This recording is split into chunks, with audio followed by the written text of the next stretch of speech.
Hello, everyone. Thank you so much for waiting, and welcome to Red Valkyrie Presents. I'm, of course, Shae the Red. I don't want to hear anybody talk shit about my accent right now. Leave me alone. It'll make sense in a minute. Impediment, babe. Fuck you, Sai. Why? Why the instant? I hate you so much. Okay, how are you, Sai? How are you doing? I'm doing great. I just took my mom to get a couple $100 worth of pot. So yeah. Good for her. Good for her. I wish I left my door open for my stream, for my office. Get a little hot box. Yeah, little bit of secondhand, but no, I'm gonna save that till afterwards once my DiGiorno is in the oven. How are you doing, Shae? I'm doing okay. We'll see. We'll see when I start emphatically talking how well this cosplay holds up, because that might be a thing. I'm just waiting. Just waiting. You know what? I wish we were together this week instead of next week, so that I could feed you a slice of DiGiorno in this cosplay. I would not be able to chew. That is not going to be a thing. We're gonna film you trying to eat it in this cosplay. That's all I'm saying. It would have to be like lukewarm. Otherwise, I'm just going to get like hot marinara sauce everywhere, and it's going to be horrible. It's pizza sauce, not marinara. Whatever, it's the same thing. I'm revoking your Italian card. That's it. Oh, good. I'm not Italian. So I know you're not Italian. You're not the slightest bit Italian. Not even remotely Italian. Shut up, just because you're a big bitch. Welcome, everyone, and welcome to AC Pritchard. It is wonderful to have you here, Andy. How are you? I'm doing good. And I'm happy to be here. Thank you guys for finally out of traffic. Yeah. It's driving through Minneapolis has been pretty crazy. Minnesota. I'm sorry. Yeah. Unfortunately. I'm sorry. That was a rude response, but also ew. Yeah, like extreme highs, extreme lows over here in Minnesota. Dude, I'm like 30 minutes from Baltimore. I feel you. Yeah. Although there's really just a lot of extreme lows. Yeah. And then like lower lows. Extreme loads. Lows. Oh fuck, this is hard. Loads of snow in Minnesota for sure. I miss snow. Okay, let's do this cosplay. What? Hold on. Extreme loads? You want me to squirt it in your of mouth? snow. Yeah. Why? Damn it, Sai! Not on this show. That's a regen thing. I'm sorry, Andy. I made a mistake. I said something I shouldn't have last night when I was talking to my parrot on stream, and Sai decided to clip it because they are a little bitch. You know, I do have other quotes from you in my sampler. Please do not. Can we not? I'm not looking forward to when people go back and just start clipping things from me too. People threaten it a lot. This is the first time in a while it's happened. So. Oh, not that one. That one. There you go. Okay. Nice. God. Let's do this reveal so I can show you why I can't talk. Okay. Metamorphosis completed, sir. Shae the Red Has now become awesome.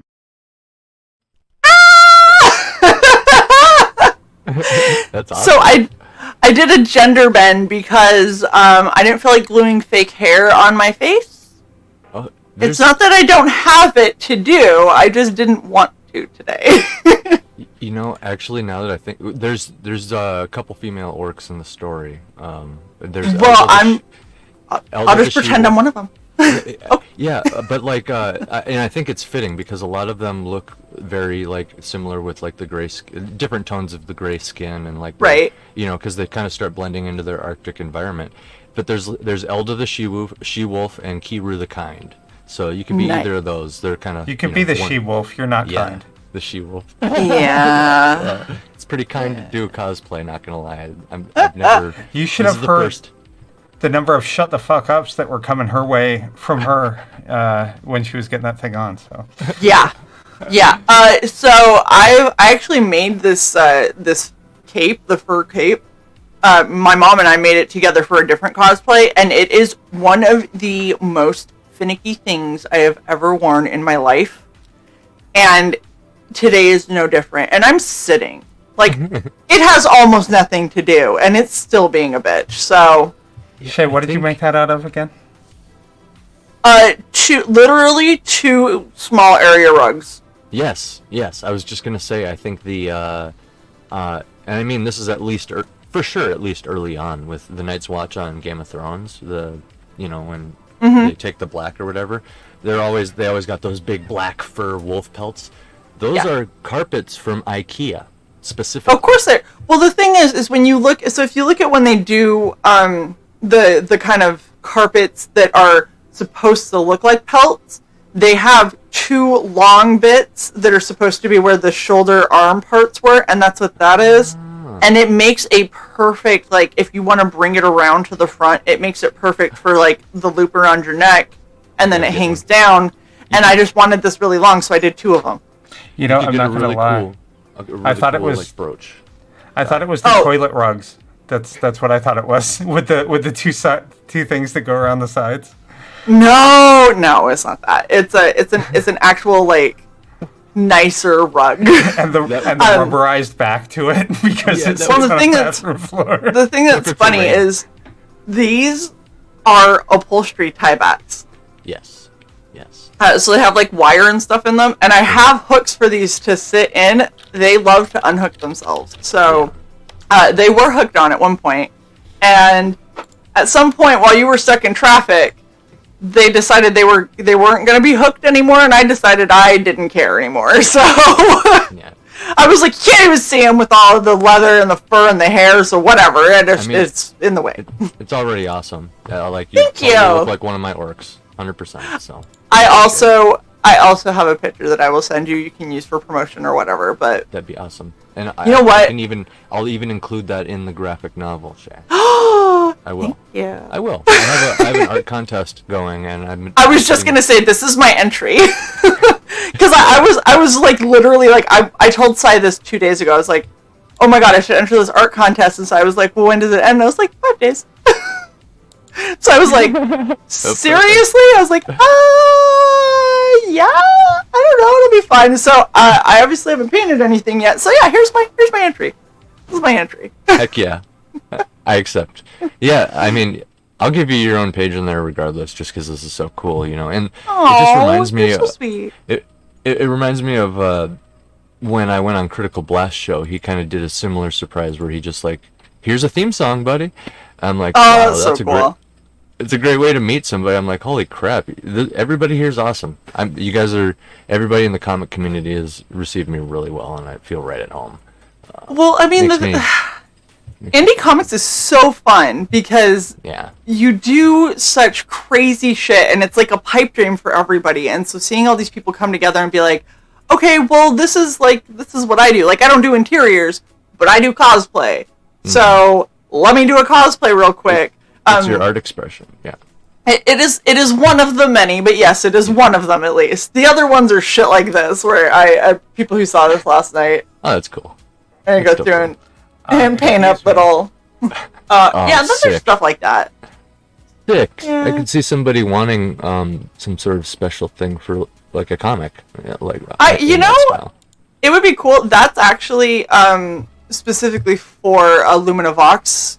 Fan art that I did, so that was based a little bit off. It was a couple different things that he had, and I pieced it together and basically painted that. And it was super fun. And here we have my art expression. And that's Sai's art expression. It's perfect. So I was like, I'm gonna draw your cosplay, and then everyone who's seen this has been like, where are Shae's, like, does Shae just have a really long torso? Yes. Because we never see the legs. Why is she wearing coconuts? We put it on merch. And somebody bought it and put it in their house. Hell yeah. And the original artwork sold. And why is one-handed Ginger Root and the other one Pikachu? Yep. It's great. It's great. That's awesome. Don't pull out Bulgy. Please don't pull out Bulgy. Nobody needs to see Bulgy. All right, let's get into A Saga of Sunsets, because this is really cool. Let me go back up to the top so I look like a professional here. Why start now? Sometimes I want to try things. I just want to point this out. Thank you, Ace. I appreciate it. I really do. Thank you, Ace. I'm glad that is what I look like. Oh, and okay, and then actually, thank you. That was very sweet. Now I'm an asshole. I mean, again, I'm an asshole for many reasons. Okay, Andy. That's why we get along. It's like Hey, twinned assholes. We all have our threshold too. I mean, there's a line, you know. You're like, okay, time to be an asshole. We frequently cross it. It's Yeah. It's rough over here on the Red Valkyrie channel, but you know it's fine. Okay, Andy, A Saga of Sunsets. What the fuck is it? Let's hear your pitch. Well, it is set. It's a short story set within my world of Arcae, Arkae, and this world is kind of like my sandbox for stories. Hence the short story. Now I do have a full length novel. I call it epic length because like normal length is usually 90,000 words. Mine's 150. I didn't feel right to call it like a normal length. It's getting to close to double, you know. But that has its own like protagonist. It's a traditional novel and everything all set there. But that has a defined ending, and it's around a special character that I need to exist because it's like the one that breaks all the rules within the world, because the whole like I said, it's my sandbox. So like the world's as old as it needs to be for me to tell any kind of like story. Some of my favorite tropes are like, you know, the traditional fantasy races, stuff like that. I'm really big into history and you know, like things like the Younger Dryas and like mysteries like the pyramids and stuff like that. So it really drives my imagination, just A, historical events, and B, these things left behind. Like, you know, I don't know if you've been paying attention, but they just announced that they're like they put like 100-year hold on Göbekli Tepe, and it's already been like a couple like 30 years or something that they uncovered it and just left it there. And for those who are listening that don't know what Göbekli Tepe is, it's in Turkey, and it predates Stonehenge and like everything else on Earth, and it disproves like all of history, because like around this time people were just still like pooping in their hand or something, like, or whatever mainstream says. I mean, it's Turkey, a lot of them still are, but exactly, you nailed it right there, because they say, I mean, not to get too far off, but just to put a nice little bow on that subject, they say that advanced humans could never have existed in the past. And I mean, we have advanced civilization right now with like, how are we talking? We're on different parts of the earth right now talking on the invisible internet. It's magic. And somewhere else on earth there is people who have never even seen like an airplane. Yeah, and they don't even know what it is, you know. So we live in that world. My world of Arcae, there's endless stories. World's as old as it needs to be. Magic is tied to objects, so there's where my archaeological nerd comes alive in me. You can't just say magic words and cast spells, but like in the case of the protagonist in the Saga of Sunsets, you can find a magic crystal maybe somewhere, and it's magic in the sense that, like I said, the world's as old as it needs to be. So how you get the magic in there, you 100% get the magic in there, but it also makes sense, and it's a simple system. It's like it's tied to objects. Think of how energy is transferred in real life. You can just think of that kind of stuff, and that's kind of how all these interactions work. So you get cool things like he's holding the crystal, he just expelled all the energy from it, and then there's fires breaking out because of that, and then all of a sudden all the fires die down, and then you see the energy just refill in the crystal, because it's like, what is fire if not like radiation, a source of energy, and and so I really tap into that. It's one of the coolest things I love to do with this magic system, is the bad guy, right when you think the moment's over or whatever, all of a sudden all the fires die down and it gets dark, and then the crystal glows again, or whatever object they have comes back to life, and it's like, no, it's not over, you know what I mean? I love doing that. But yeah, so this is set in the same world. It's all these Arcae Chronicles, as I call them, the short stories that spin off from Arcae, are each legends. They're like historical figures. So Jarl him and Horfist here and his king Tyvus, the old eagle. These two would be among the orcs of Arche would be like your, Eric the Reds, maybe even a Beowulf, right? On the level of Beowulf. Yeah.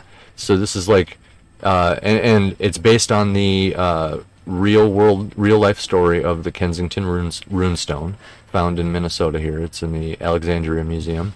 I went to the museum with my wife, and we looked at historically accurate longships. I took pictures and all that. The runestone is right there. I got pictures of the inscription and everything, the translation. In this story, there's actually a point where they leave a runestone behind, and I have the orcish archaic version of the real world Kensington runestone. So I like to kind of have a little education in there. I mean, I try not to be revisionist and keep it like completely fresh, but I do have to admit where my inspirations are, and I was just fascinated by that because, for those who don't know, it says on the runestone, first off, it's found in Minnesota, right? Think of how far Minnesota is from the East Coast. But then you think about the Great Lakes and how they have access to the ocean from the Great Lakes and stuff like that. Right to Superior, right into the heart of Minnesota, you could have Vikings technically. So it's like, okay, that's crazy, but it makes sense. And they said they came all the way from, I think it was Vinland, which I think at the time was like on the East Coast, right? So they're like, we came all this way from this place that everybody knows exists nowadays, right? Or existed nowadays, or how they referred to it. And essentially, we left half our group to watch the ship while we went hunting. I think was what they were doing. They were going to gather supplies or something. And when they came back, found them, quote, red with blood, and dead. Is kind of that's how they phrased it. So like it was like a horror movie that unfolded for the Vikings. Now there's arguments to be made and speculation to be had, like Vikings, right? What are Vikings famous for?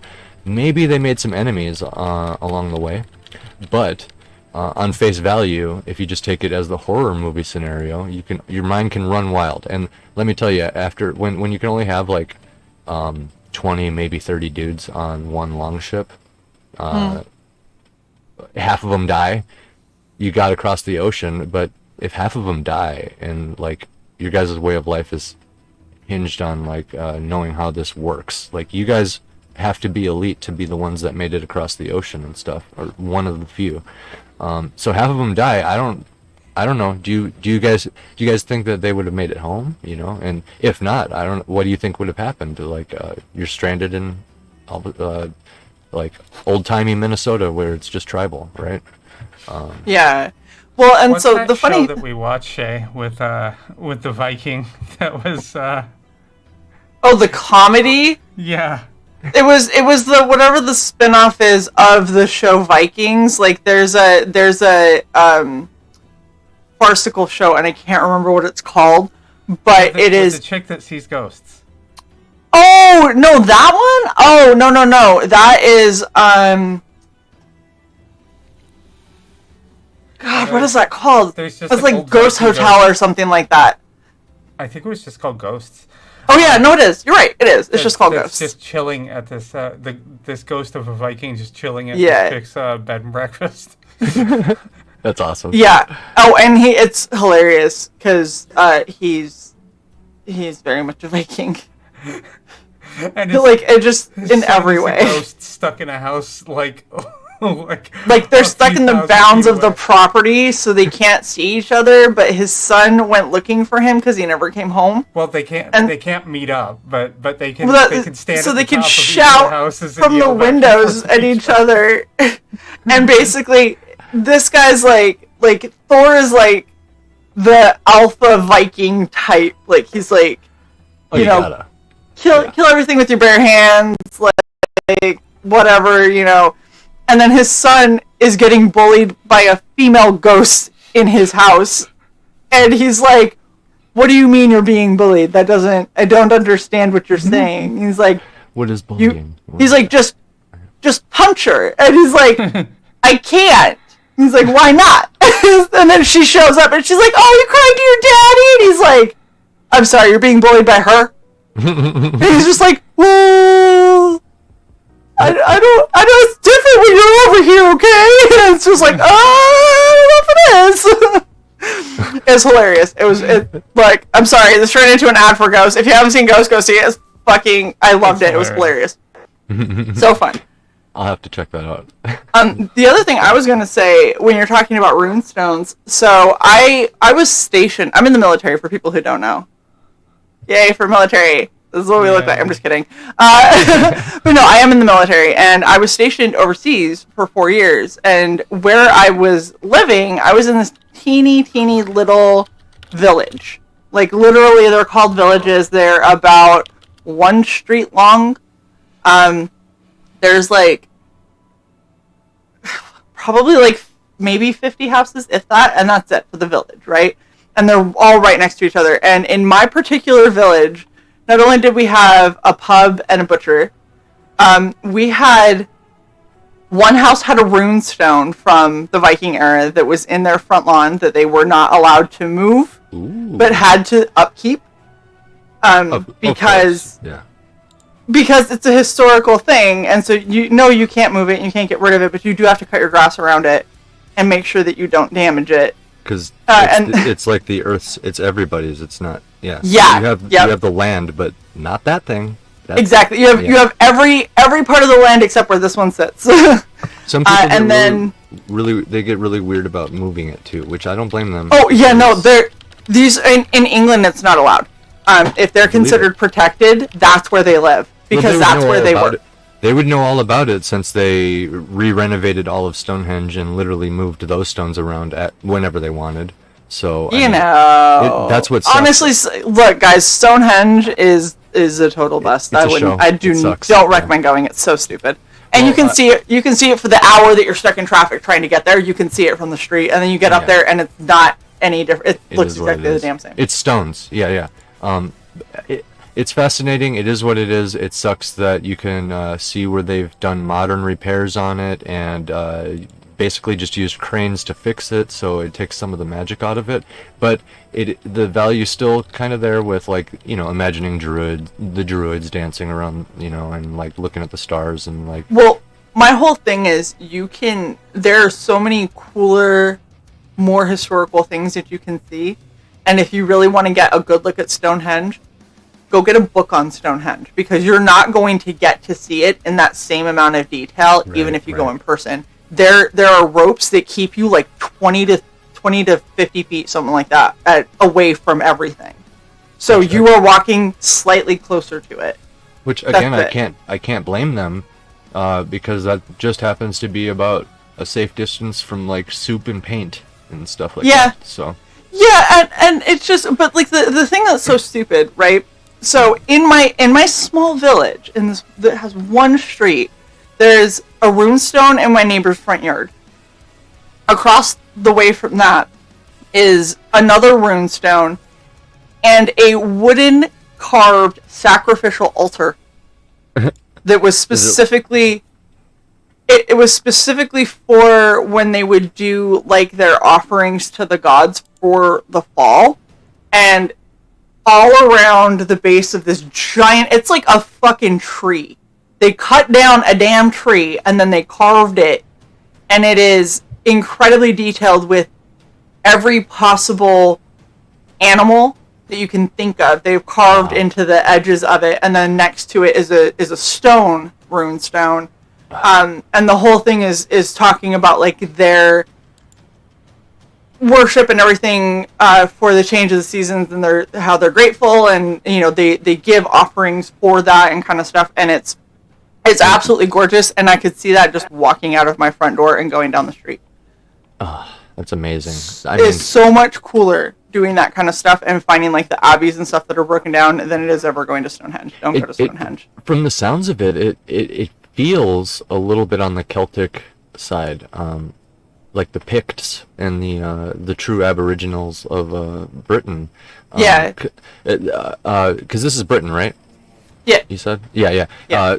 Well, that's my first thought, because giving thanks to like the seasons and stuff like that is like very much a little bit more in their line of thinking, because it's another thing I do here in my writing is I did a little studying on like symbolism and just a little dabbling looking into like some mythologies. Like I've always been a huge fan of mythologies, you know. As a kid, it starts with like Norse and Greek and Egyptian and stuff like that, but like more recently getting into the nuance of like Celtic, Pict, and like more of the, you know, those like Gaelic Right. gods and stuff.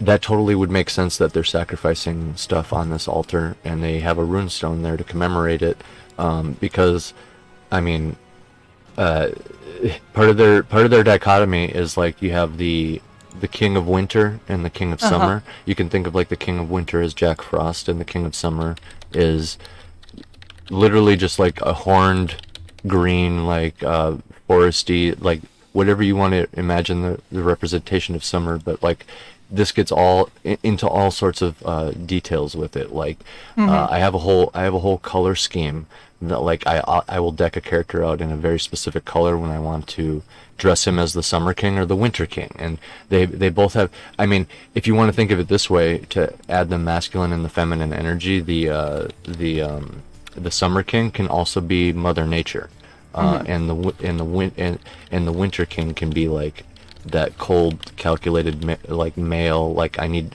to be the one that's going to kill when necessary, Right. but then you know what I mean, and kind of Well, like a lot of chaos and a lot of order at the same time, and it's like I think cold. another thing that people don't really pay attention to when it comes to a lot of this, the historical references when you're looking at all these, like the Celts, the Picts, the Vikings, the, you know, and when you say Viking, people don't understand. When you say Viking, that is like one of the broadest terms you could say. It's a subset of Norse. They went Like Viking. you're literally like those white people over there, and it's like, okay, there's so many different kinds. Yes. So Viking many is different kinds. Technically a pirate. Yes. It's like they're going Viking. They're going raiding, essentially. Yes. So yeah. And the thing is like there's so many areas. Like I did, so you know, you do your DNA ancestry stuff, right? And a lot of people forget that your ancestry is going to go back to a more historical point of those places. And so just because something's like, hey, you're French, that doesn't mean you're modern day French. That doesn't mean that that's what you're related to. You have to look at the entire thing and see what all of it means, and then go, oh, okay, so I'm considered French, but it's because these people moved here and that's where they set up shop, and then they created this whole thing. So like for me, I am the most Norse you could get without being in like Norway, Denmark. Like Yeah.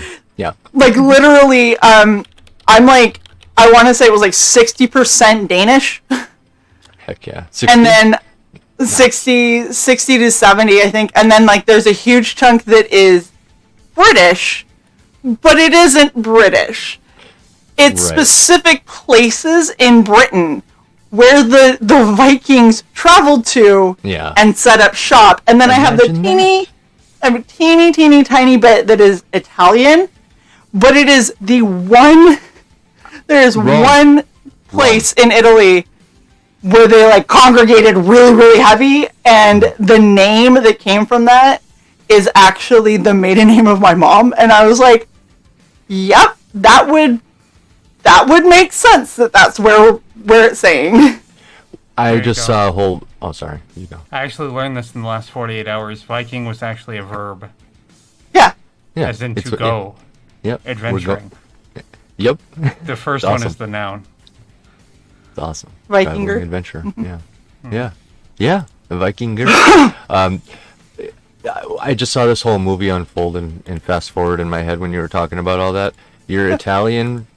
That just screams Roman in my mind, because Rome came and built like the first roads in Britain, and then the Vikings came after that. So it totally paints this huge story, like, and it's your marginalized blood that happens to be the British and Roman, and then the big chunk is the Vikings. So you probably came with the Vikings, and then you mingled with some Roman British. And there's minimal Roman there because the Roman was the one that came before you, and it's this whole thing. I'm like, that's a crazy story. I love it, and that's what's so interesting about it.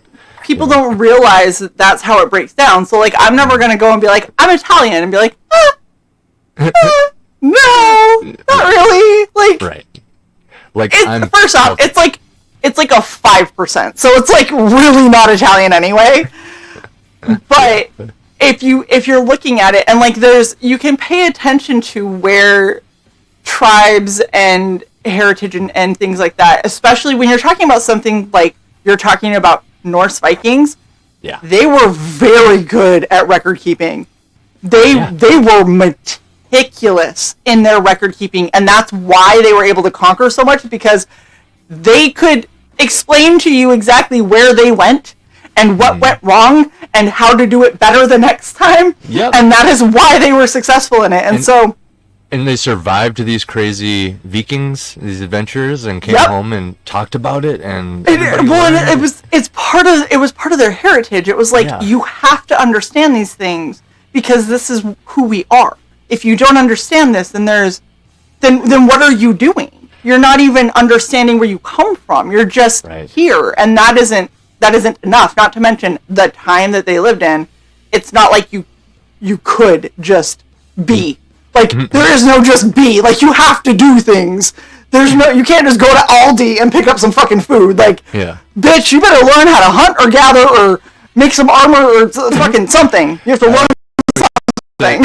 I always say to my wife, and a couple thoughts here. I always say to my wife, though, like, the world ends, what am I going to say? I'll write you a cool story. I will sing you a song. She knows more about cars than me, for example. So it's like, oh, good for her. I love her already. Yeah, she's good. I'm gonna have to. Either way, I'm gonna have to like be very charismatic. But it's kind of funny. I'm mostly Welsh. My last name is Pritchard, which is really fascinating. I know there's correlation but not causation with this, but like Pritchard, the Picts, and some of the early words for like Britain, start with PR or PRI.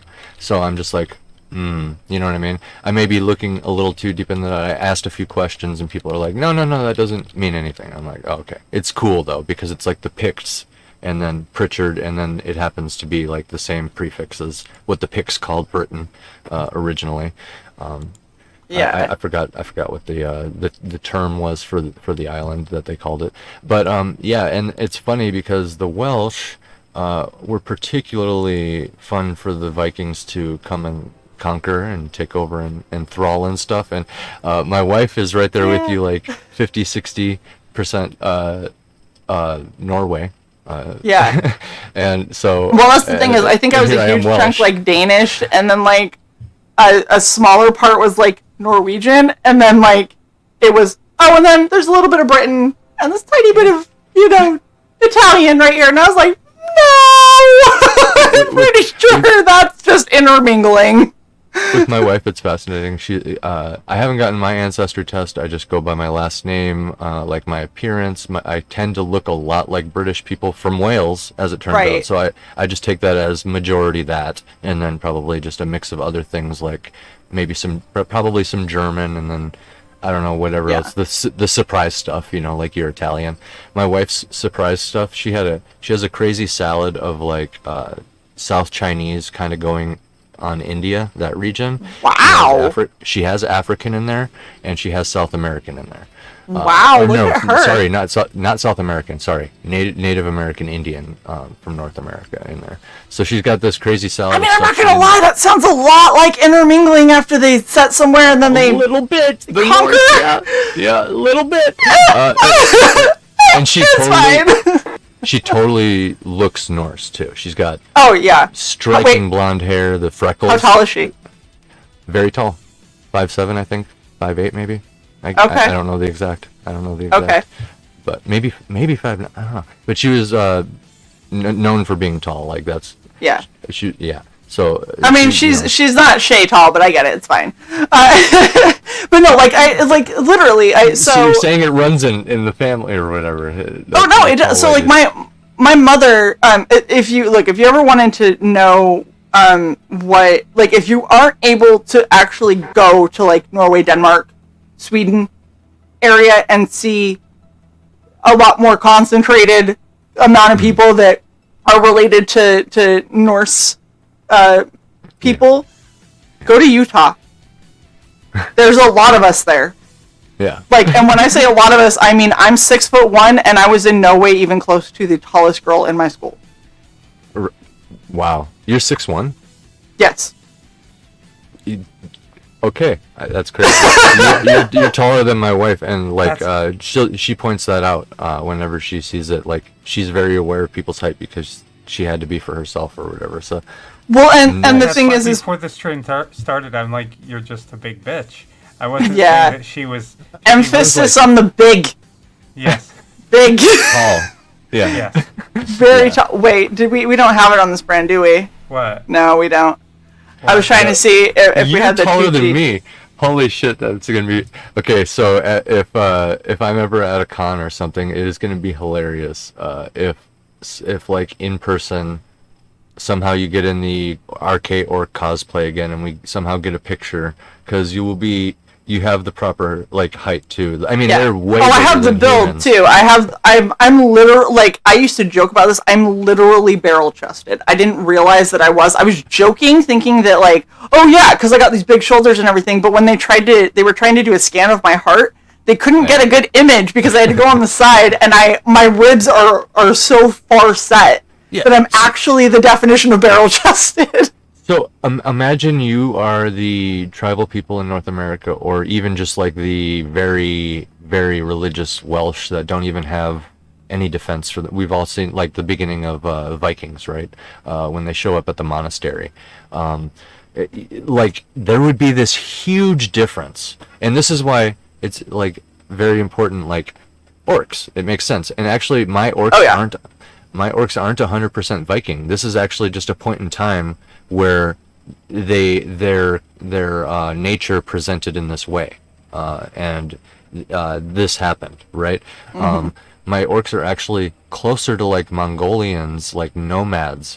They follow the ice sheet as it melts behind them and freezes in front of them, because the planet is on a tilted axis and in a perpetual ice age. Basically, as it slowly turns, it's freezing and melting at the same time. So humanity is on the verge of extinction. We're an endangered species. That's like, I think that's a soft rule that I'm trying to carry over through each age. Like, no matter what story I write with whatever technology level or whatever's going on, I think that's always going to be a common thing, because the world itself is so hostile. If humanity does flourish, which I'm sure that like quote unquote timeline does exist, and there's not multiple timelines, I'm just saying it'll keep going until a story like whatever I'm imagining could present itself. But like if humanity flourishes, and I do plan this in a future Arcade Chronicle, but like, yeah, there's a reason there's 3 moons, and there's a reason it's on its axis. I'm a huge fan of the Younger Dryas.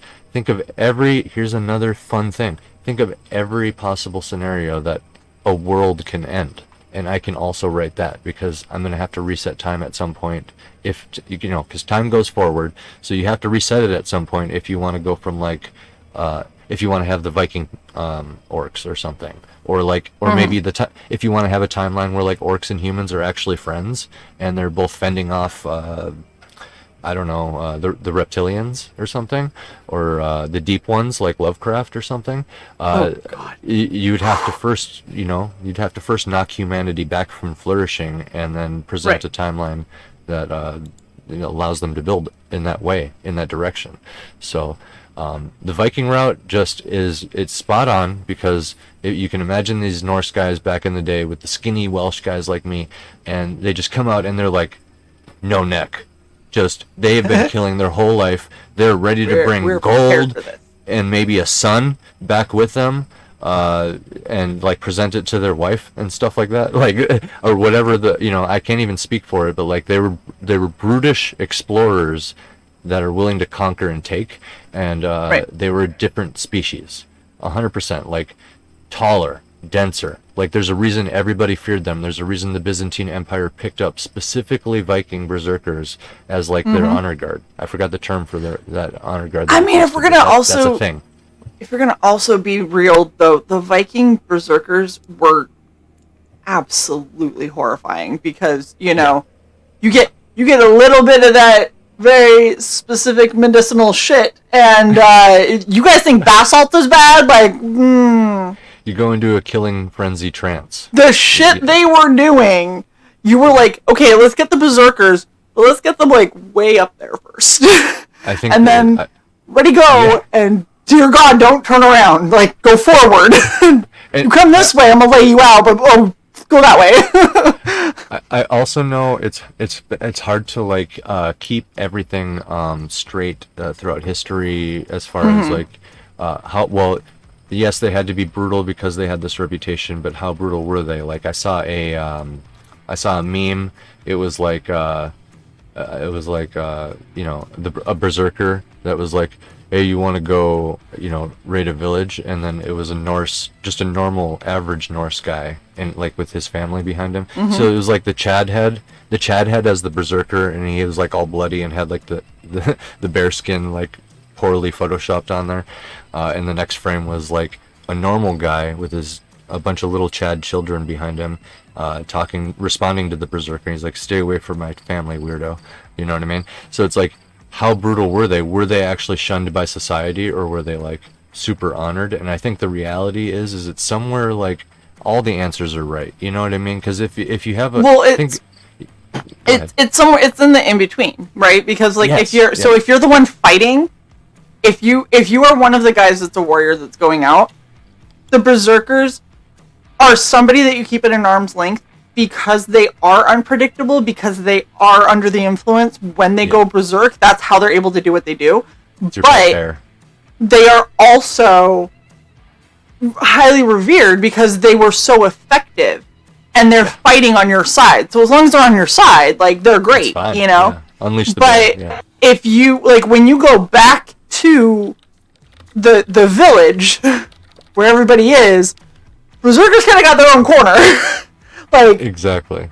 Like we like you, but also like, listen, Lars, I'm gonna need you to not tell my small child about your ridiculous, fucking brutal way that you ripped a guy's spinal cord out through his neck hole.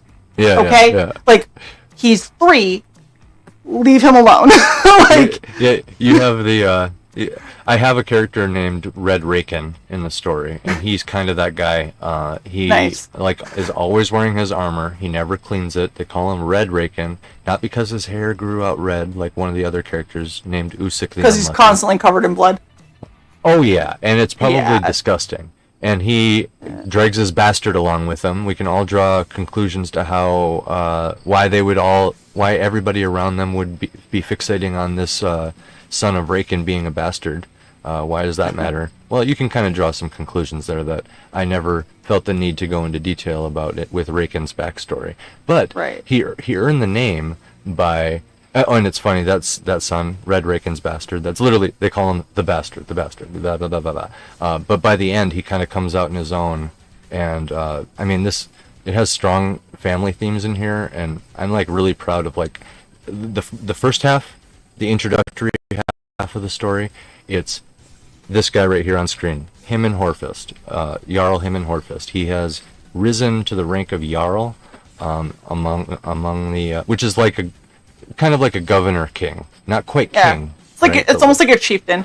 Like yes, like So he's risen to that rank through just straight merit, because that's how orc society works. Like I'm very proud of my orc world building. Very proud of it. Like I'm actually pretty confident I could answer a lot of questions. But like, oh my god! Oh, I just had a thought.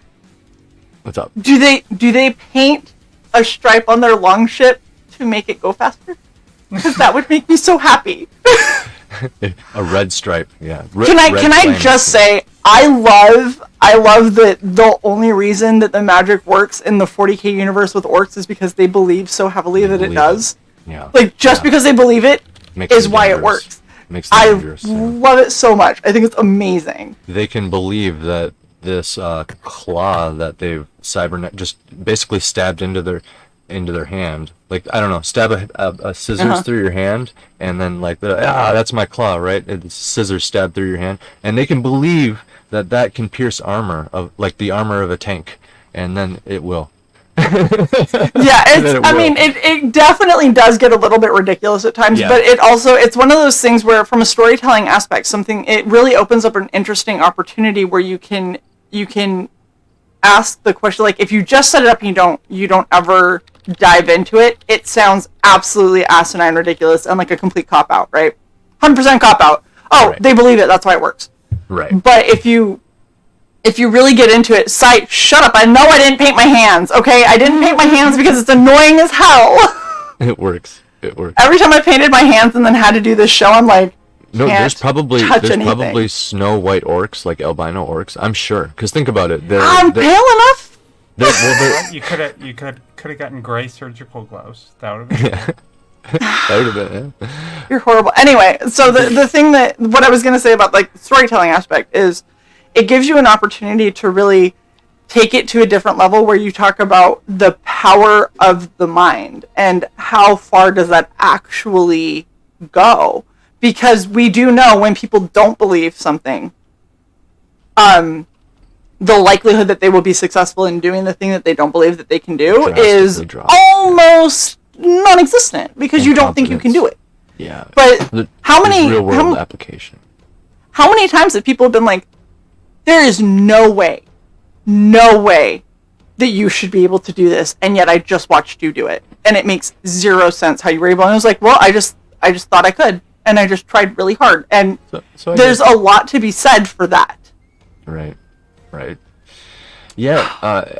So that's 100% on point, and I like to think I touch on a lot of similarly strong points in the story, as far as like family and ambition, because orcs are an ambitious society. So Right. In the source material, which is Archaic Chronicles Book 1, it's called Mortal Descent, available on Amazon. But in the source material, the orcs are far more brutish. Like I said, one of the rules is like humanity is generally always like an endangered species. So you need equally brutish people to represent that. I always viewed the orcs as like a more primitive version of humans that kind of branched off at a certain point. Something that can come to mind that would be fair would be like the Neanderthals in real life, which they kind of were orcs when you look at a lot of the of what we know about it. They probably looked pretty crazy. Like their eyes, for example, are like more than twice the size of ours. So you just see this huge creature come out of the darkness with a bunch of huge creatures behind them. Because they're up to no good. Yeah, there's a reason they're in your tribe, and their eyes are twice as big as yours for starters. I'm good. They stand way taller than no. I'm good. There's a reason like Tolkien and all kinds of writers, even like Greek mythology, right? A lot of old mythologies always have some sort of like thing with like another like race of creatures that are always trying to get us. We always have a thing with monsters like in the dark, and it's for good reason, biological reasons. Now, I won't speak on Lovecraft's behalf because that's up to interpretation with some of that controversy. Lovecraft was psycho. Yeah, like, we ain't got. You can't talk to me about a corner that's obtuse and acute at the same time. Like, I can't handle that. My brain folds in on itself. I can't do it. Pretty brutal. But yeah, I had a friend of mine, my wife's uncle, actually. Mm-hmm. He's very like left-leaning, so when we're watching a Lovecraft movie, I'm talking about all the Lovecraft stuff, like world building. I'm a writer. I'm geeking out about the cosmic horror and like the lore. Is it accurate to the lore? I'm just like, I got Wikipedia pulled up the whole time I'm trying to read it, and I mean, like, one of his takeaways was after like a night discussing Lovecraft was how obsessed he was with hybrids. And when you really think about it, with his racial division and his controversy around that, it kind of makes sense from a psychological point if he's always talking about hybrid monsters. But I mean, if you want to get super real, I think the reason it's a broad thing among humanity isn't because of like I mean, yeah, people like him are going to exist, unfortunately, but also fortunately in some ways, like the Cthulhu mythos, right? He's created like an entire genre. It's just whatever, product of your time. But like, there's this biological thing that runs deep into the like vast history of humanity of like protecting your family from other creatures. In the darkness that are out Absolutely. to get you. And I kind of touch on that a little bit. It's very, very family centric in this. So, I mean, without, we start with him and Horfist here. It's a very merit-based society. So, like, they have a very Spartan upbringing. Very much like throw your kids into the cold, like, Spartans, literally. And you better return with, like, proof that you took down a predator in some way, because they understand that like a little kid can't drag a bear home, right? Right. But figure it out, though, child. You could bring a tooth, I don't know, or just like Bring it back in pieces. It's fine. Yeah. And I mean that would be like a trophy. They'd probably turn that bear head into like a helmet or like a shoulder pad or something. Or yeah. gosh, So I really want to cosplay, like make a cosplay helmet. you could go bear hard. head that goes into. Oh, Think about Arctic. So there's not very much wood. Maybe there's like enough metal. I mean, yeah, you could probably mine, but like it's freezing, so it's very hard to mine. Like everything's harder because it's frozen. So like, yeah, maybe you could mine and just enough to get weapons and stuff. But like I leaned very heavily into like they are nomads. They're probably following animals and the ice sheet. They are probably figuring out a way to like still thrive in this environment any way I can reach for. So they have bones, like they'll have mammoth bones and like other things like tigers and wolves and bears. The bears in the Arctic of Arche are basically dire bears, if you want to think of that size difference between a wolf and a dire wolf. But then like give it that size difference, like the American flat-faced bear. I don't know if you've seen that in comparison. hyperbores. Huge. Oh, sorry, hyperboreal. Huge bear. Yeah. Hyperboreal. Ooh. Sorry. No, you're fine. But the bears have horns, and they're that much bigger. Right. You gotta have your crazy creatures. That was one thing I leaned into. And the strongest and bravest orcs can like tame the bears, and they'll ride them into battle, and it's even more horrifying when a bear has horns. It's awesome. The King Tyvus actually has bear horns on his crown. It's the two big red horns that you see. Those are bear horns. Very much like bull horns, just like ready to skewer something. So they'll send them out, return, with something, or, if you don't return, we assumed you either froze to death or something ate you, right? And it's fine because the way they view it, I have them worship like life and death, that duality between that. Like, how could you not, living in a landscape like that where you just have to feel like everything is just a stroke of luck or a blessing or something? Well, that's also like if you're tying this back with Vikings, that's also a really heavy theme in Viking culture, is that death is not the end, and it's expected, and it's as long as you are dying nobly, like you're not dying running away from something, but you're facing things and you're fighting for your family and for your clan, like that's where the honor is in it. And should you be struck down in the middle of that, that's what Valhalla's for. Like, that's where you're going. Based, and so it makes perfect sense that you would have them go that route. Now we have gotten so off track so many times in this, but it's so much fun, and I'm not even sorry. I'm not sorry, Scott. Like I thought this was great. That's what actually I kind of do. So, I just like you talk about Vikings. That's my people. Like, yeah, I understand. I'm gonna get way off track. I understand it's about the comic and stuff, but I'm also gonna like talk about all the stuff I'm interested in. Well, the thing is that understanding your mindset and where you're coming from with the comic and with the Viking mythology and everything that you've put into it gives a better insight as to how the story is going to be progressing. So it's worthwhile. But I will say, we should probably talk about the tiers so people know how they can back you. That's fair. So let's just go back up to the top here. Okay. And I'm gonna let you go through these tiers, just how much they are and what people are getting for each one. So. All right, here I'm gonna go full screen then. Let's see here. Okay. All right, I'm ready. So you got the 25. Well, it starts at $10 with the digital tier, but the way it's ordered, this is kind of the first thing you'll see. The $25 tier is your standard print edition with cover A. Now the images shown here are placeholders. I have cover. I don't know if it's on the. I can point it out when we get to it, but one of the fan arts actually became cover B, and I have cover C in the works right now, which is the line art you'll also see at one point.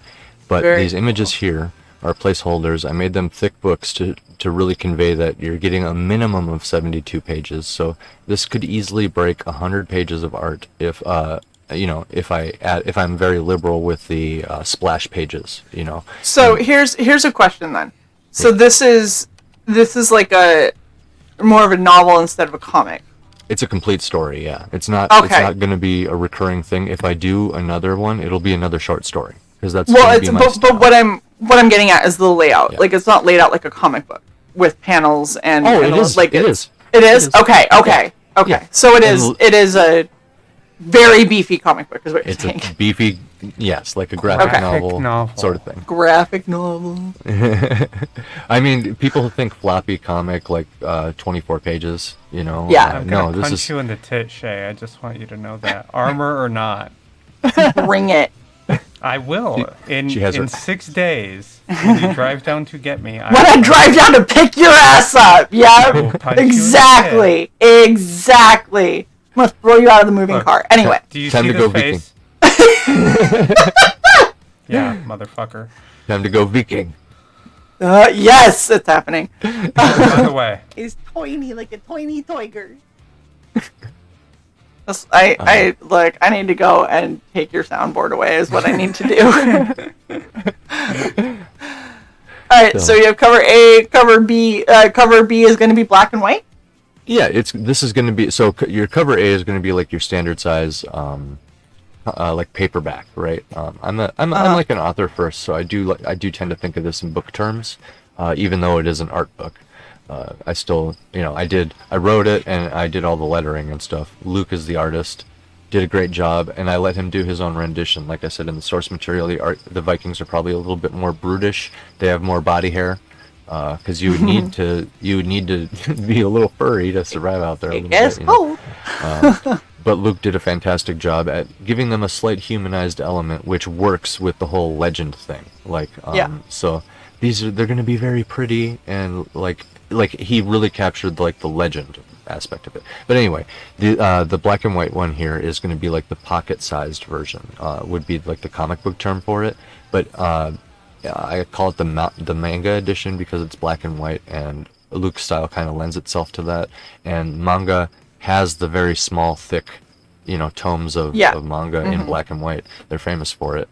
So it's not going to read backwards or anything like that, but it will just feel a little Eastern in that regard, in the style. Because I know some people do prefer that, and some do. This comic started off as black and white only, actually, because Luke has a fantastic price for that, and he's very good at it. But it was Anvil Magazine that actually requested the color and made this thing come alive.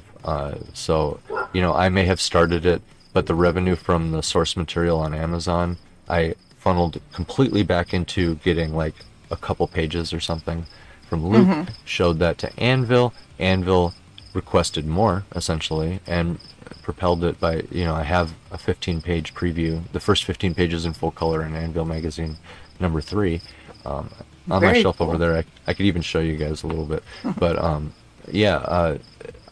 they pushed it to this stage, and now that's why it's like it means a lot to me, because it's like the community made this thing come alive out of nowhere. It's people that it's my colleagues. I don't have like a crazy base of readers yet. I have more listeners as a musician than I do readers. People got to really take that next step to read. Not to mention it's got to be in your personality to like and enjoy reading. But so all that money that I first got from the source material is just my most staunch supporters and friends and stuff like that, and it's kind of carried on to this point. So I'm really proud of it, and that's why I'm also not ashamed to have just like placeholders, because this thing is building itself in real time.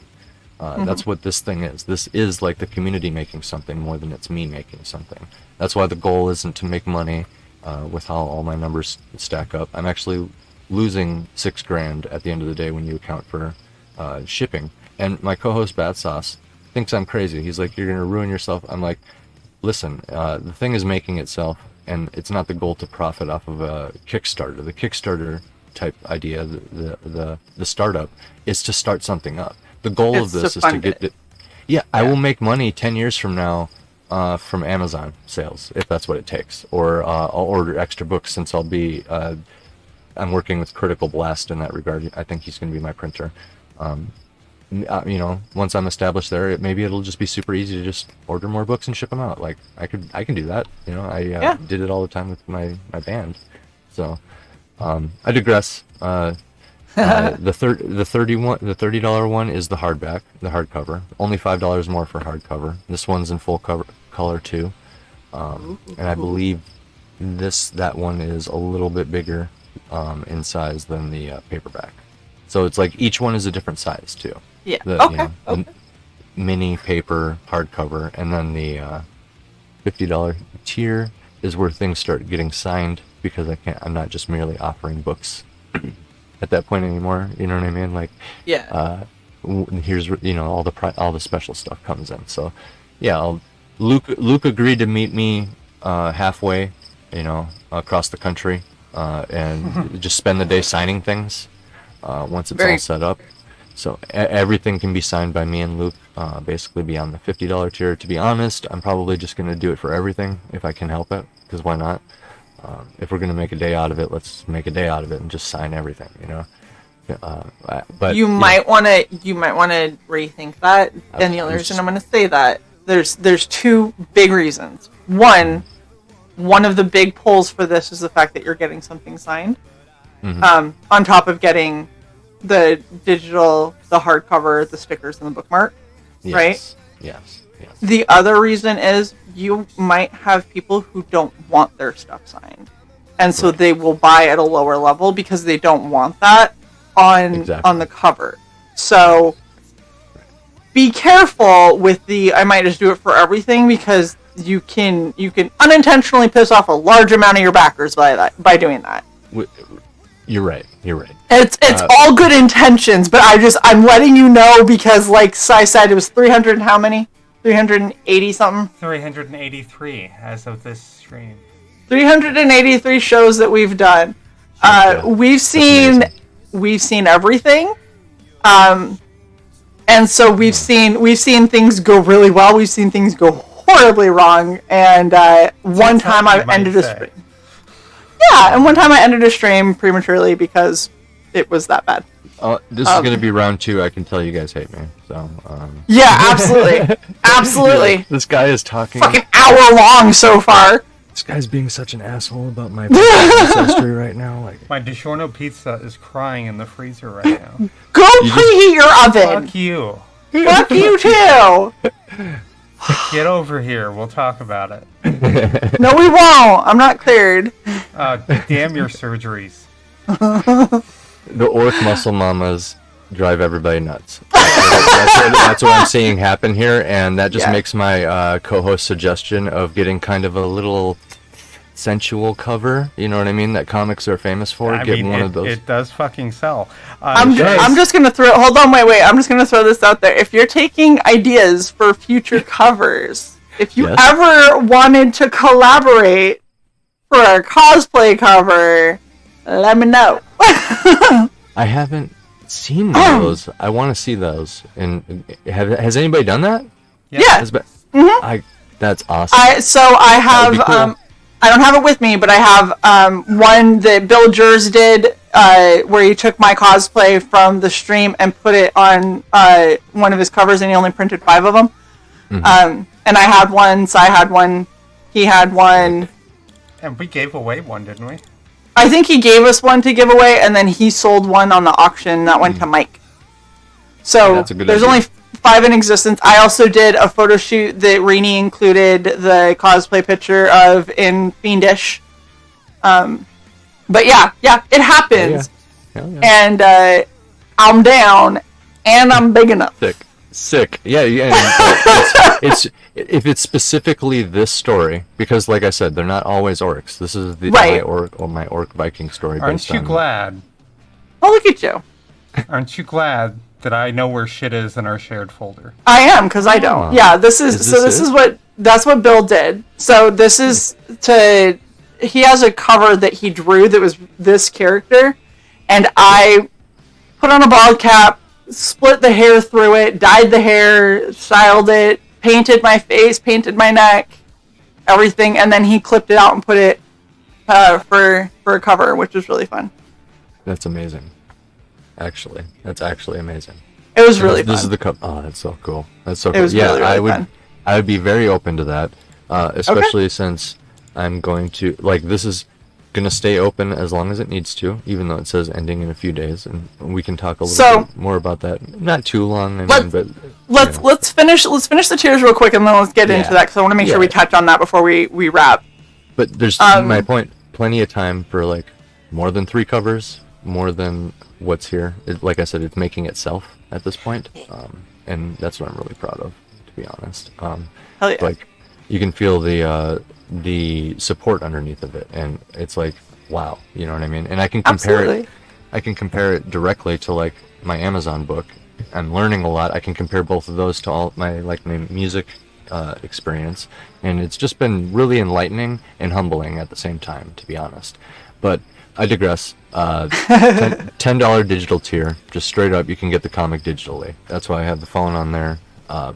Full color, all that, and the $15 gets you the audiobook from the source material, because it's another digital thing I can offer. And I know audiobooks can get up to $40 these days. I know, I'm aware of that, but I think 5 is fair.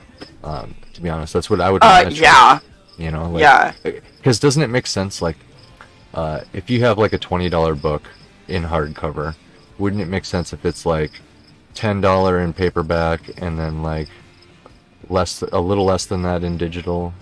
See, if I was doing it, I would have done it 13 in paperback, 10, and then 8 audio maybe. something like that, or But the thing that bothers me with the audiobook, I understand that you're not getting the physical book, but a good audiobook is a performance. Yes. A really good narrator brings that entire book to life. And as somebody with really bad ADHD, if I don't do an audiobook, I'm gonna have a very hard time getting through a novel. Not because I can't read, but because if I'm sat quiet and still for that long, I will wander. And I have gotten, I want to say I've read 30 pages before I realized I didn't internalize a single thing I read. And I had to go all the way back. I was like, and by that time, you're like, I don't want to redo this. Yeah. 30 I'll give fucking this a pages. shot next time. Yeah, I'm just gonna put it down. We're just gonna call it a loss today. We're just gonna try again later. Right. So I love audiobooks, and Yeah, I've had bad ones that have ruined stories for me, but I've had really good ones that have been oh, this is the preferred way to read this. And as it turns out, one of my old fans / friends, I say fan because we became friends through my music. He was a fan first, yeah. Yeah, he, but I like to talk to everybody, so. No, don't get that from you at all. He contacted me about a year ago after I published Mortal Descent, and he was like, "Let me do your audiobook." And I was like, "Okay." So he said he wasn't allowed to talk about it at the time, but I mean, everything is since expired and stuff by now. But he was doing some voice work for Destiny, the game, I think, one of the Destiny games. Yeah. So he told me that, and was a fun game. And I was like, yeah, let's do it. And while he was making it, I also learned how to do audio editing with my podcasts and stuff like that, and just all the stuff I picked up over the years from my music background and stuff. So I kind of know the key important things to go to right away. I was able to pick it up quick. So basically, I'll be able to, he wants to keep working on stuff in the future. He's got that nice deep voice with his narration too. Right.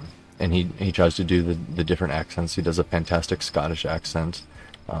He made the ladies sound fierce in the story. So I'm really proud of it, and I'm proud of the future audiobooks I'm gonna throw together.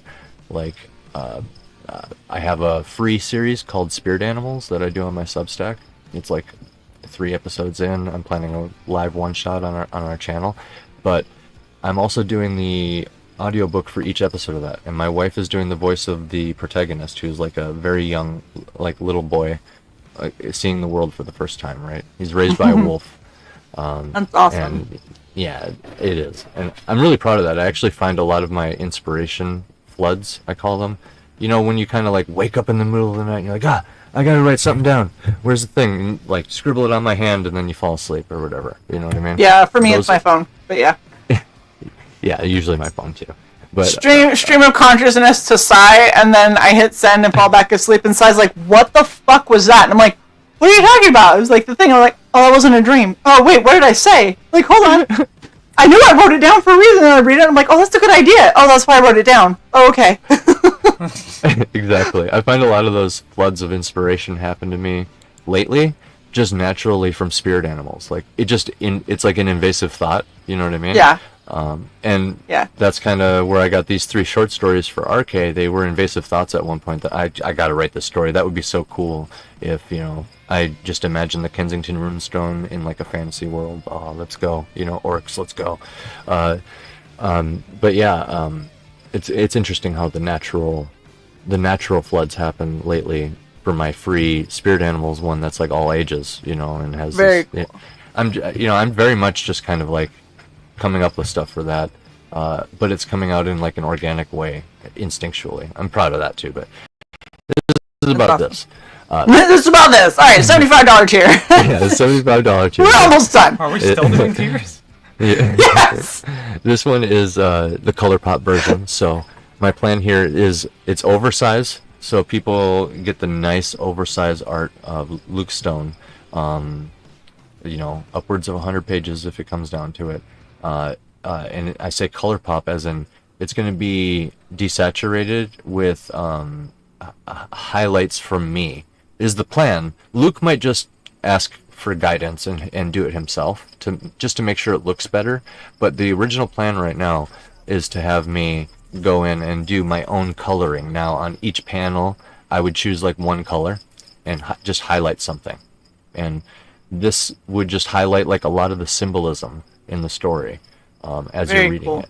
Yeah. So like scroll up just a little bit here with this one. Yeah, so for this image here, my first thought here is maybe his eyes would be like the same color as the magic in his hand, and that that's just one example. Just kind of like make that pop out of there, like it already kind of does, but like just like really bring that out and have everything desaturated. Well, kind of like what you have here, Yes, actually, that's very close.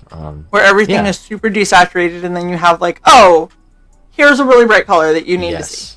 Yes, exactly. Yeah. No, that makes Or sense. That makes maybe sometimes it's just like one glowing eye, or like Yeah. the blood on the axe is just. I like that kind of stylized looks. The other thing that I see that you get in here, aside from the stickers and the bookmark, you have magnets. Yes, and coasters and a tarot deck. Ooh. And Wait, whoa, biography whoa. cards. And, yeah. There's a tarot deck. I'm considering a T-shirt if we hit 1,000. I'm considering a T-shirt for the highest. I can help you with that design. Anyway, Yes. there's a tarot. Is it a full tarot deck? It'll be a fully functional tarot deck with all the major arcana. 72 I can 72 cards? 70. lot. No, the major arcana. So you could still Major. use it. Okay. It's enough to be functional, because like 72, I would love to do that actually, and maybe we can release a Saga of Sunsets expansion where I can just go into a lot of cool details, like about, because I ran Why out is of your cat all wet? He's fine. Mm. Don't worry about him. Mm. He learned a lesson just now. That's what happened. Yeah, But yeah, that'd be cool. yeah, maybe because I ran out of characters with the tarot deck, and ended up using like the ship as a character, and started using very key objects like the crystal, stuff like that. If I did the expansion all 72, I could have a lot of fun. I would have to think of maybe even moments that happen in the story, stuff like that. Just take them from panels. Yeah, exactly. That's part of the fun. I'm gonna have a lot of fun dissecting the entire graphic novel once it's finished, and making posters and shirts and all kinds of stuff. Like, I am I'm addicted crazy, to creating merch. So if you need help, let me know. Because I've made a lot. Hell yeah. Hell yeah. I'll probably hit you up, honestly. I mean, the only reason I don't have the poster right now for the first... I promised the first 50 backers a free poster. But I want the book to be done first before I start making it, so I can have everything there, and I can choose like all the best, coolest moments and make a sweet collage. Like a collage. Yeah.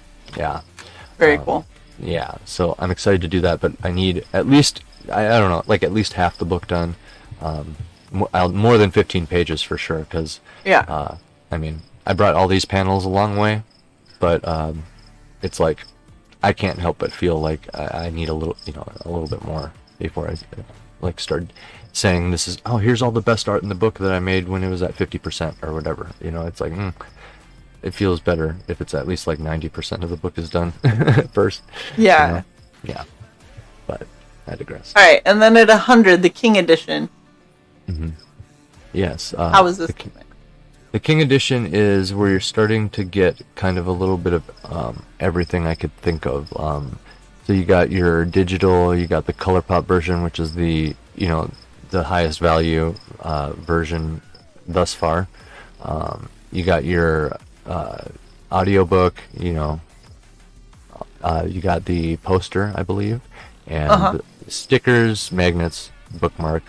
Basically, this is the tier that has all the extra goodies without getting into like the bombs like the tarot deck and or like the t-shirt, right? It's like all the extra goodies that I can justify putting in there as possible without breaking the without absolutely like paying you guys to back it, basically. In a sense. But yeah, the beyond that, the $150 tier is the dragon. I call it the dragon edition because not only is there a dragon in the book, but dragons, they hoard their treasure. So this is like where you get everything. Just get it all. It's your dragon hoard edition. This is probably where I put the t-shirt. Yeah. I think it's the first time I've heard somebody refer to something as a dragon edition because they're hoarding it all, and that is so fucking clever. You can hoard all the goodies if you get that. Yes, this is your hoard. Yes, yes. And of course, I include new things like here's where the coasters come in. So you get and the biography cards. There's an example of the tarot cards right there. So I have as many as I could possibly make with the characters that are in print right now, made and ready to go. So that's what they will look like right there.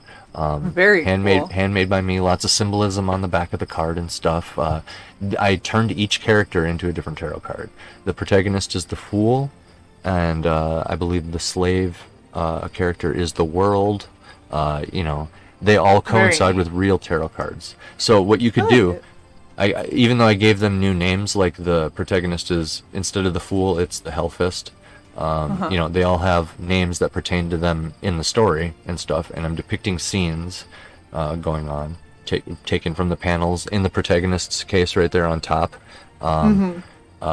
that's actually two panels mashed together. I photoshopped them out, basically photoshopped them out. I cut him out of one, and I put him with that beautiful winter landscape in the background. So he has a certain smug attitude with a very specific background. So I'm going to put that level of detail into every single one of those. I'm proud of that. My wife is a tarot reader. It was her idea. I was like, you know what? I'm making these biography cards, which are right above them.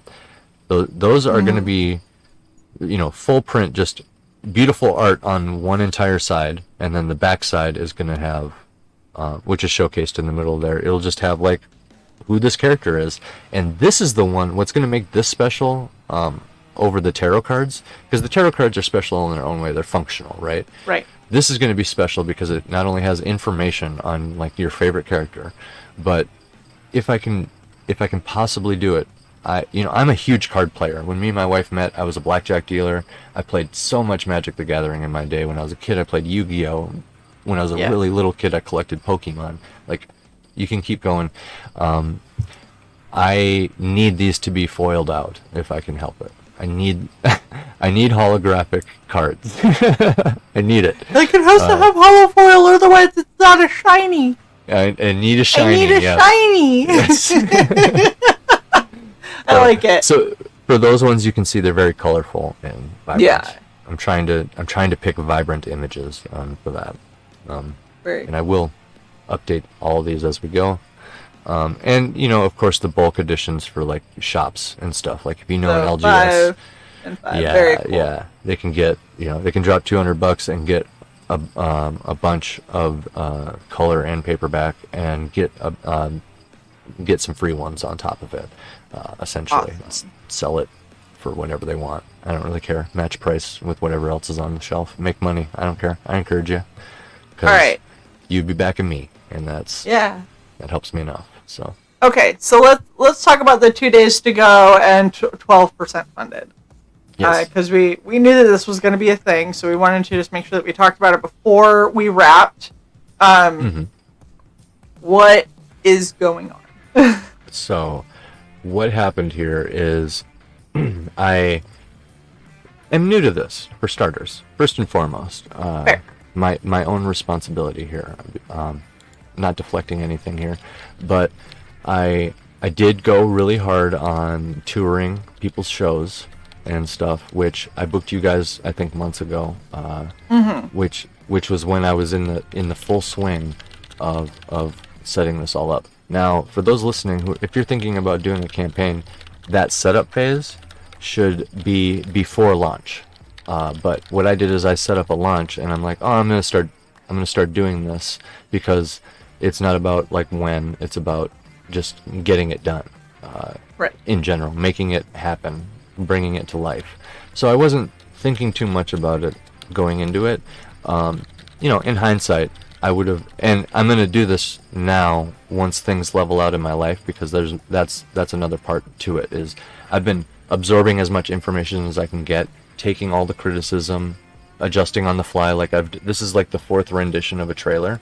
I kept making it better as we went. I lowered the total amount because it did receive some criticism for that. I had shipping and printing included in the total amount, and people are like, this probably is going to be really hard, and it's because they've seen so many other people and like what the average amounts that pull in with like really successful ones, and that amount that I was going for would be one of those really successful ones if it happened, which is a big ask for somebody just beginning, right? Right. So I dialed it back to just literally just completing it.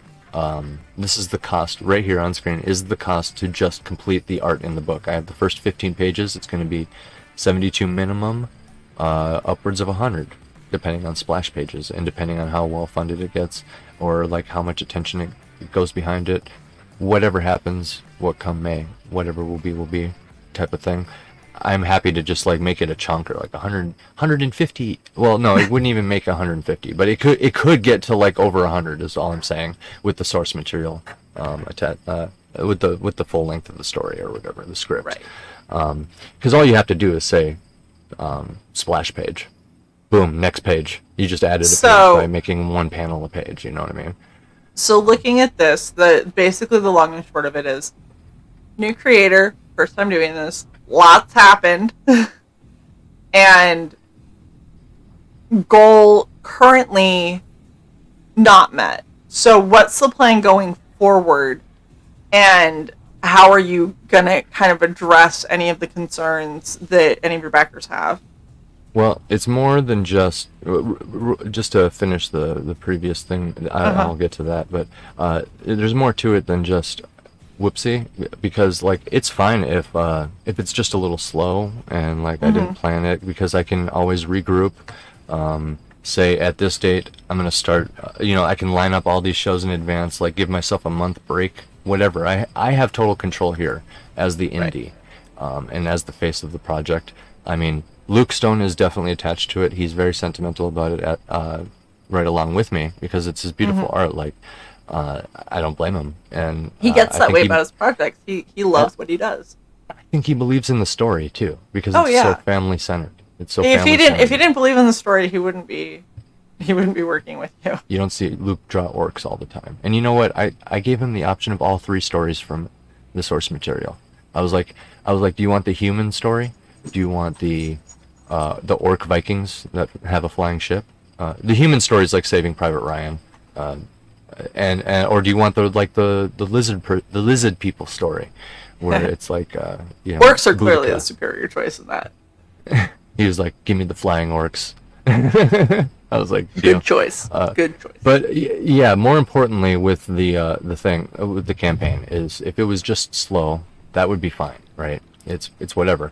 But we lost our house, like right when things were getting in. Like I got the first few big shows out of the way. I was right in my full momentum, and we lost our entire house and our livelihood and everything. Wow. So that's kind of what gives it the setup here, and why I didn't feel in good conscience it was right to continue booking shows as aggressively as I was, because, not gonna lie, the only reason this show has gone so smoothly is because my son is with grandma right now, and it's just me here with the dogs.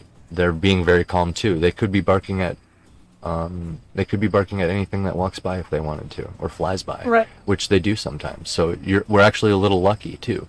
But Right. like the situation's just not ideal at the moment. And I'm not saying it's going to be a full stop, but I just didn't feel in good conscience that I should continue to keep booking shows as aggressively, at least for starters. And I just kind of dialed it back. I'm just like, it's here. I'm going to still talk about it whenever the opportunity pops up. But until my life situation is stable, and I can kind of regroup and then relaunch another tour and go hard and then draw another, because like I drew most of this in the first month. Because like I said, I basically took a month off when I got evicted, and just did whatever shows I had scheduled, like this one. And so that's actually what I can do in about 1 month. So if I could just do that for another 6 months, right? Once I regroup, now that I have made the connections I've made, I can put a fresh coat of paint on the page, maybe sneak some new art from Luke in there with this money here, and like do a big overhaul and like a soft relaunch, where I can take what I've learned and really apply it for people. And like I said, these 20 are like, just like my Mortal Descent book, these are the people that like believe in me the most. Yeah, there's some new ones from the shows that I've been on and stuff, but like I launched this on A Drink with Crazy's Wednesday, Comic Shop Wednesday, and it won, but I didn't get a single backer. That's just a harsh reality that happens sometimes on some shows. Like, well, if I'm gonna be honest, right, I think probably one of the biggest issues is, like, I have talked with you over Twitter for yes. for a while. It's not like we're brand new, like, oh my god, I just learned about you. Yeah. But I haven't seen you on many shows. Now granted, I also don't go around and troll a bunch of the indie shows very often, usually because I just don't have time. But I will say, I think that as far as your name, I don't think that you are a super, super, super well-known person Right. in the indie scene.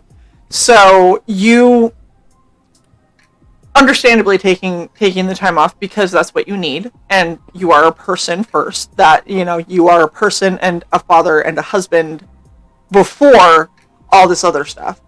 Well, and it's also best for the project too, because it It is, because if you're fucked, you're gonna make a fucked project. That's how that works.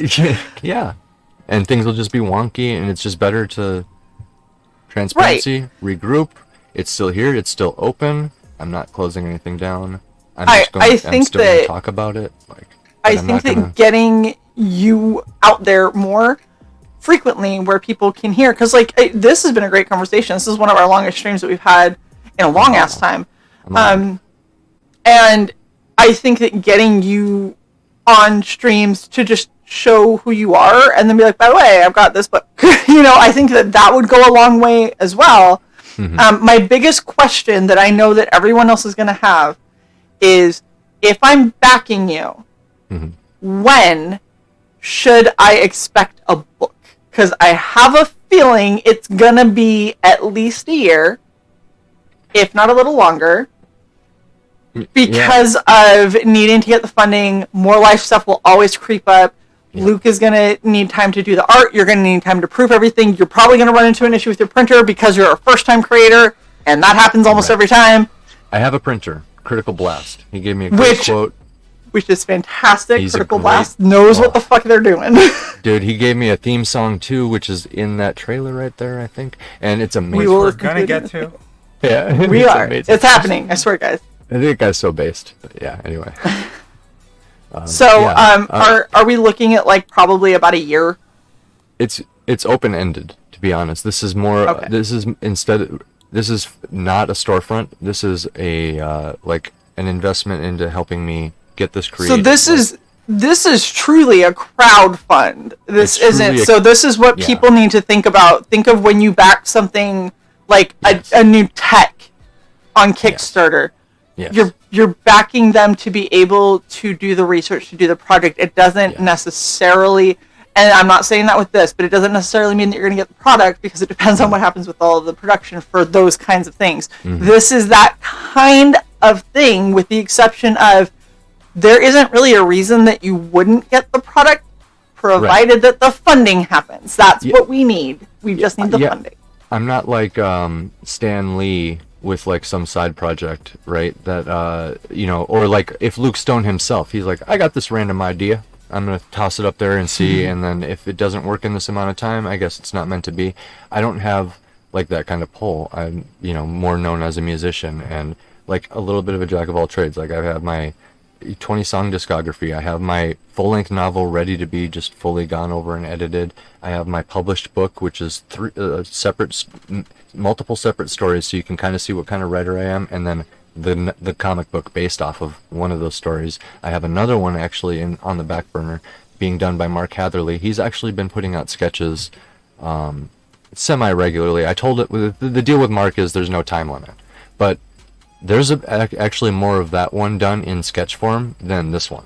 So you could very well see a second comic that is basically already done by the time this one funds. So people could expect a sequel of sorts in the form of a completely new short story.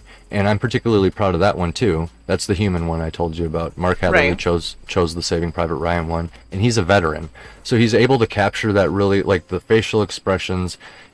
Some of his favorite things that he draws is Superman. So my guy kind of looks like Superman, and I don't know. That one's going to be fun. That's coming down the pipeline.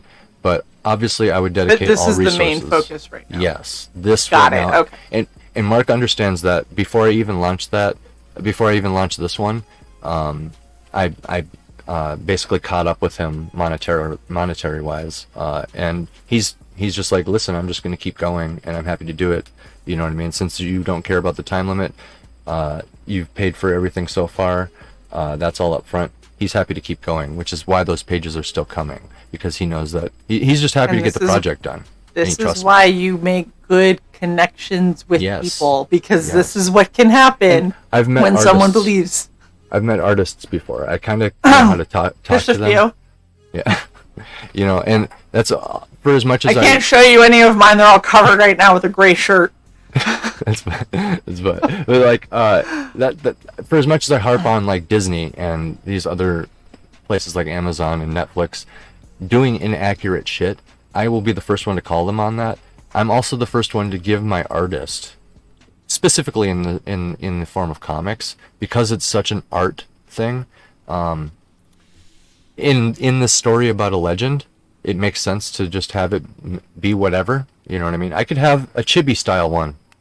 Why not? Why not? Right? It makes sense, and I like to give him liberties. I was like, just here's my script. If I don't like anything, I'll tell you. And I think the only thing I had to tell anybody was the colorist, because he has a team, so he can make up time by offloading some of the coloring and stuff like that. But for the rest of this project, he insists on he's happy to do all the coloring, which is why I said he might take it from me with the ColourPop version, just to make sure that it's really good. You know what I mean? But I digress. Okay. Yeah. It's gonna get done no matter what. And yeah. Sai, do you have any other questions? And You've had an hour and 36 minutes to think of them. I mentioned the printing and shipping used to be included in the price, right? So this was upwards to $13K when I was getting that bit of criticism. That was really the main criticism. Everybody else was like, yeah, I mean, a lot of this other stuff looks fine. Luke does great art. Like, this is all great. Somebody suggested the art contest. Boom, living proof right there on the landing page that I'm listening to. I'm very much listening to everybody and trying to learn. Absolutely. Yeah. So. Yeah. Did you have any other questions, Sai? No, I actually read through the campaign page while you guys were talking about Vikings. So, no, I'm pretty good. So, Awesome. what Sai is saying is read the campaign page. Yeah, Yes. I try to explain. I'm also saying And then this. ask questions. I have no responsibilities here whatsoever. You're horrible. Yes. All right. Do you have any last little bits that you want to let people Or know the before chat? we wrap up? Well, like Yeah, I said, and the chat has had their opportunity. If they haven't asked by now, I don't know Yeah, what to tell you. bitches, you've had 90 minutes. oh yeah, I had Okay. oh yeah. Anyway, yeah, like I said, the price used to be of shipping and printing used to be included in Right. in the startup. So I mean, I'm willing to just shuck that. You know what I mean? Yeah.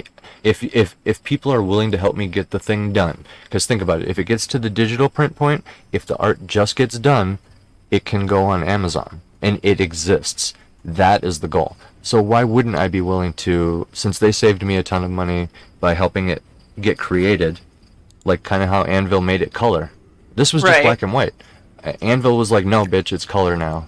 Get used to it. And I'm like, okay, I guess the This whole is thing has to be happening. color. Just lay back Yeah. and accept it. Yeah, Oh, wow. essentially. Okay. And Little aggressive. that's what the 20 backers on there so far represent, is this is happening. You know what I mean?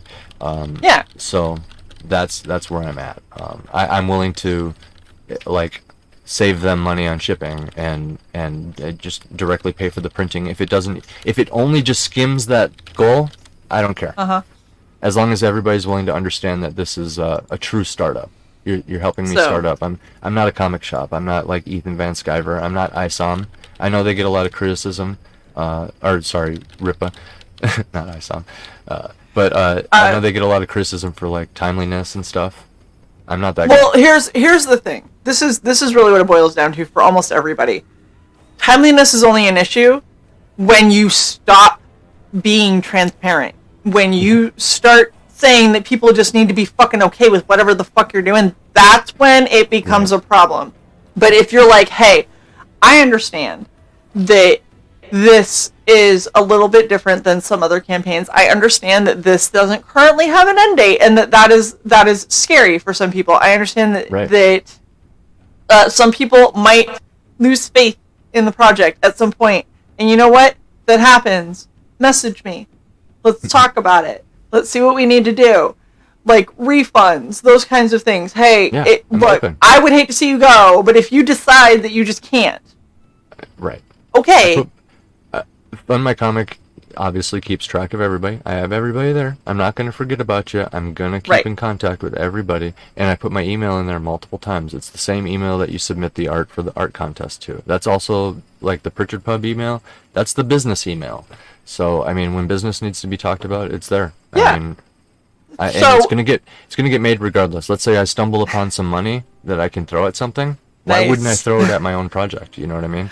Well, so I think the biggest thing is that you're very passionate about it.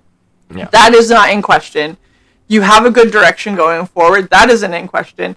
And you are approachable and you are honest. And that goes such a long way in this game.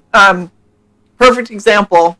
This back here, this little, it's amazing. I love it. I'm sorry. I just unboxed it yesterday, so I have to show people.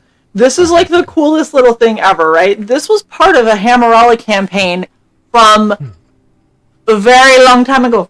I don't remember how long ago. Very long time ago at this point. And Ryan Wynn is fantastic. He messaged me multiple times when that got delayed, when he was trying to start it up again, when it got delayed again. I have forgotten about it. I don't even know how many times. And then I had something like ping in the back of my mind probably 3 or 4 days before I ended up getting this that went, I wonder whatever happened to that little comic book stand thing. And then I ended up getting it and was like, oh my god, that's so funny.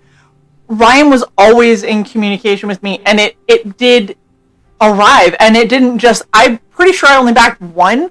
He sent me 4. So I'm going to go with, he was very fucking professional and went above and beyond what I expected. So that was fantastic. Right. And as long as you can stay communicative, which he did frequently, a lot of things with timing can be forgiven. When you avoid the conversation, I have people that I used to consider very good friends that I back their projects at very high levels, and they started ghosting everyone to include me. Mm-hmm. And nothing about their comic, nothing about their campaign, nothing about the thousands upon thousands of dollars that they raised. I've heard about that. Behind the scenes after these shows that I appeared on, a lot of the comic book guys pulled me aside. Even some of the staunchest critics that were kind of roasting me live after the fact, all of a sudden, so much respect, and they're like, "Listen, I want you to succeed, but this, and this. We've seen a lot of this. This happened one time. You need to do this." That is exactly why Cy and I do the show that we do, is because we want to make sure that we're trying to help creators get set up for the best, like the most success that you possibly can have. And there's a lot of people who have done it wrong. And we want people to learn from other people's mistakes so they don't just make the same one again. I do not get those hinky vibes from you. I am confident that you are going to do everything you can. I know Luke Stone damn well is not going to have his name associated with something that he doesn't believe in, because Luke is very serious about his brand, his company, his image, as far as like professional image. He is very, very big on that. So the fact that he's partnering with you and believes in this project as much as he does, and I've talked to you and I feel like I know you a lot better, I'm gonna go and say, look, it might be a long wait, but I think it's gonna be worth it. So I think that everyone watching should definitely go and back. Oh, I promise it'll be worth it. That's why I'm putting so much merch in there. Like, merch is something I understand from my band days. One of the reasons I slowed down on my music was because I started feeling more like a salesman than a musician. I had to always be talking about it. It had to always be on my mind. Plus, I had to always be thinking of new songs. So that had to always be like invasively, and then there's no space for genuine human interaction, which is like why I'm kind of going more towards being an author and stuff, because I can still apply all that stuff that I know, but I don't have to just like go on and on about like my book at Thanksgiving, right? Because I need I don't know, the music stuff was just so different. It felt like I needed everybody to be hooked on what I was selling, you know what I mean? And it started feeling not okay as far as like families goes. But granted, I was younger back then, and we grow. I could probably handle it now, which is why I'm doing music again and just going all at this. Getting married and having a kid will have an effect on you. And like all my eggs are in one basket here, right? It's not like, I mean, if I deleted like my Twitter and the Pritchard Pub YouTube and the Iron Seas, like, I'm involved with so many different things. Like, Anvil's attached to this too. I'm being very transparent. I'm trying to be honest with people. Like, my life fell apart. I mean, Right. I'm not saying anything in that regard, but like, essentially, It happens. That's it's the gonna, thing is, and this is gonna get knowing made, that it, like, knowing that it happens and being like, this is still my priority. Despite all this Yes. crap that happened, this is still my priority. This And is I still didn't what I'm complain working about on. You guys, this platform is me officially talking about it, actually, for the first time Yeah. publicly. I talked Wow. to I talked to my co-host. That's why when I mean, I saw the opportunity. I was like, this is the last show I have booked. I was gonna write an article. I probably still will, and I'll send out some emails. Thank you for trusting us with that. I appreciate that. I got a little nervous, not gonna lie. I was like, because people can either be like critics or neutral or like an ally, right? An ally is gonna pull you aside after the fact and try to prop you up and make you look as good as possible. A neutral person will just watch as you fall over and go, "Oh, that sucks," you know. And then a critic is gonna actually try to make you look bad. So I got at least neutral at best, and it turns out you guys are actually really easy to talk to, and you have a nice little thank you. platform here. So I'm very glad to hear that. probably save All me right. a little time. I can just send a link to this. Yeah, absolutely. Send a link to this. Get everyone to watch it.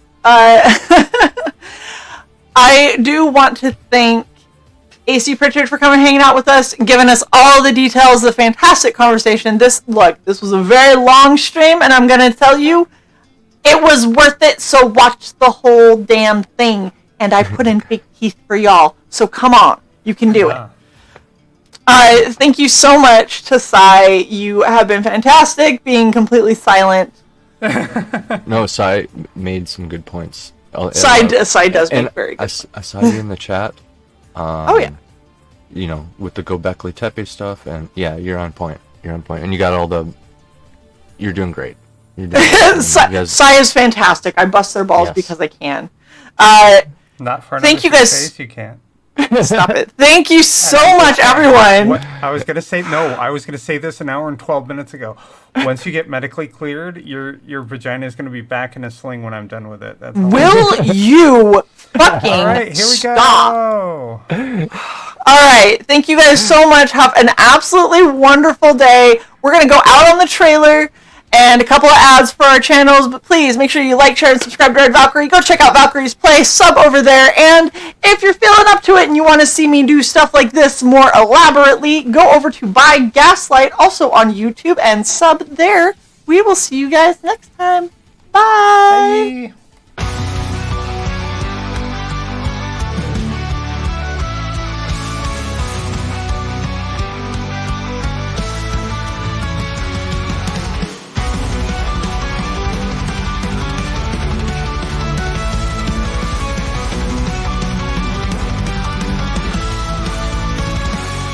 Human heart that stands tall, frozen visage cold as ice. With the evening star he flies through the storm's haunting cries. Orc Joe of the frozen lands, king's own proud place within his hands. Succession, destiny calls. In the twilight he stands. Hear the horn sound so clear. Hear the war cry, no regrets. Every fight brings destiny nearer. A saga of sunsets.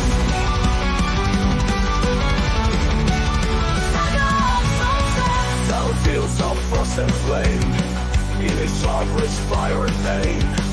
On his path the legends claim the echoes of his name. Mountain peaks